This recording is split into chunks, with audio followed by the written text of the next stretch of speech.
हिमाचल प्रदेश में उपचुनाव हैं और उपचुनाव जो हैं वो 3 विधानसभा क्षेत्र में है, देहरा, हमीरपुर और नालागढ़। लेकिन देहरा जो सीट है वो हॉट सीट है, क्योंकि यहाँ पर मुख्यमंत्री सुखविंदर सिंह सुक्खू की जो धर्म पत्नी है वो यहाँ चुनाव लड़ रही हैं।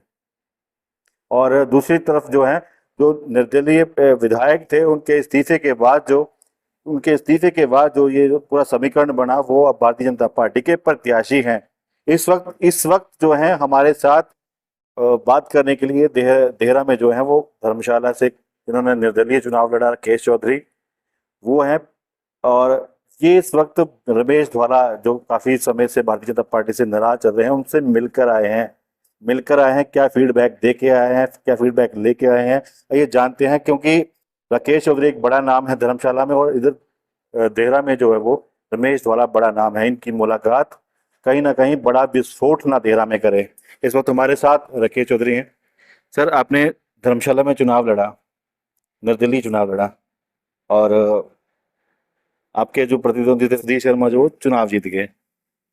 बिल्कुल। और लोगों ने उनको मैंडेट दिया, उसको मैं स्वीकार करता हूँ, और मेरी जो हार हुई उसको भी स्वीकार करता हूँ। लेकिन अ, अब आपकी मुलाकात रमेश धवाला से हुई है, कहीं ना कहीं बड़ा धमाका तो नहीं देहरा में करने वाले?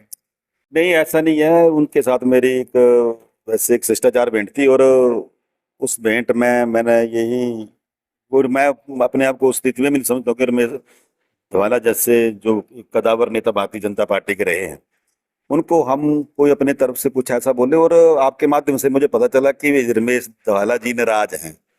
उन्होंने तो मेरे साथ कोई ऐसी आपको तो पता था, क्योंकि खबरों में आप भी रहते हैं, खबरें पढ़ते हैं, सुनते हैं। नहीं, बिल्कुल बिल्कुल। पर ऐसी कोई हमारी बात ही नहीं हुई। पर मैं जहां तक मेरे अपना मानना है कि भारतीय जनता पार्टी को एक समय ऐसा था जब रमेश धवाला जी ने उनको भारतीय जनता पार्टी की हिमाचल प्रदेश के अंदर सरकार बनाई, संजीवनी दी थी। संजीवनी दी थी।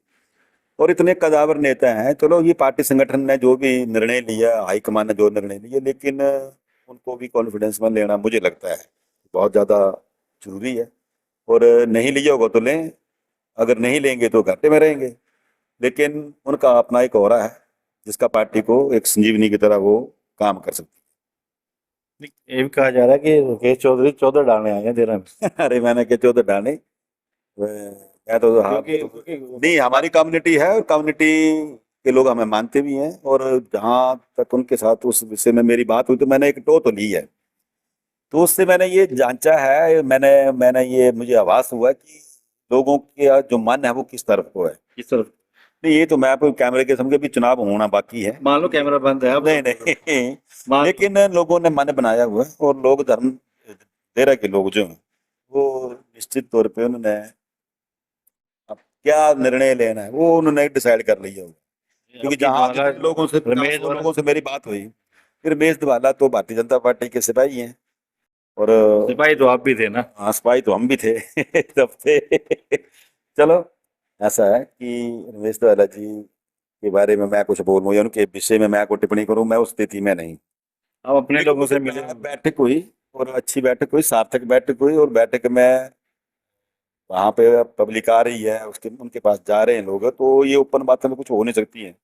लेकिन मैंने जहां तक मैंने महसूस किया है कि वो पार्टी के सिपाही और पार्टी के साथ वो चलने के लिए उन्होंने कहा ही है।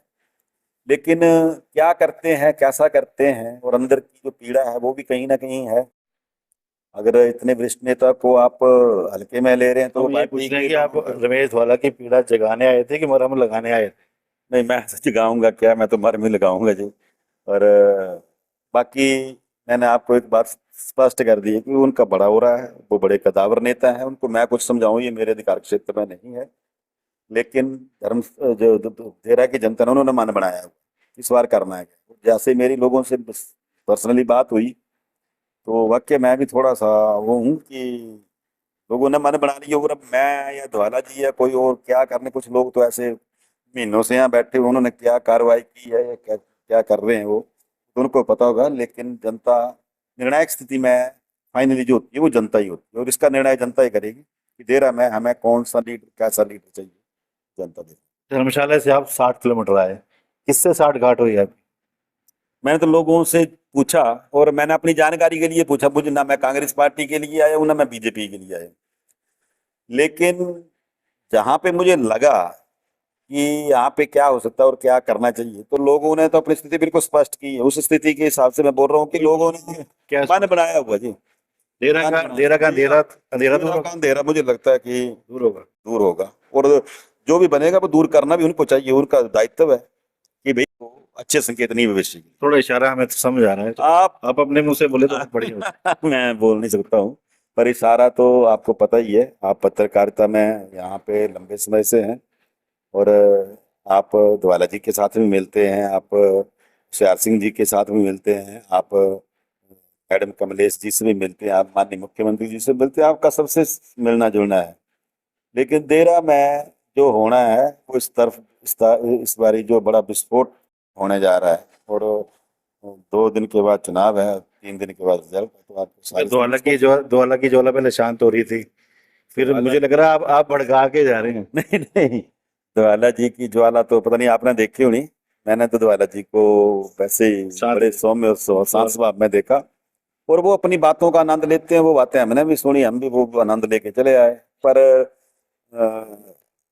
मेरा कहने का भाव ये, संदेश यही रहेगा कि आप वरिष्ठ लोगों की जिस तरह से यहाँ पे अनदेखी हो रही है, और इतने बड़े नेता जो पार्टी समर्पित नेता हैं, वो अगर आप इस तरह से करें तो कहीं ना कहीं पार्टी को इस विषय में विचार करना चाहिए, जो कि आने वाले समय के लिए अच्छा नहीं है, अच्छा संदेश नहीं है। ठीक है, धन्यवाद आपका बहुत बहुत समय देने के लिए। हमारे साथ राकेश चौधरी धर्मशाला से यहाँ स्पेशल, जो पहले धौला जी से मिले फिर हमारे साथ मिलने आए हैं, और कहीं ना कहीं जो इनका संदेश है वो आप समझ रहे होंगे।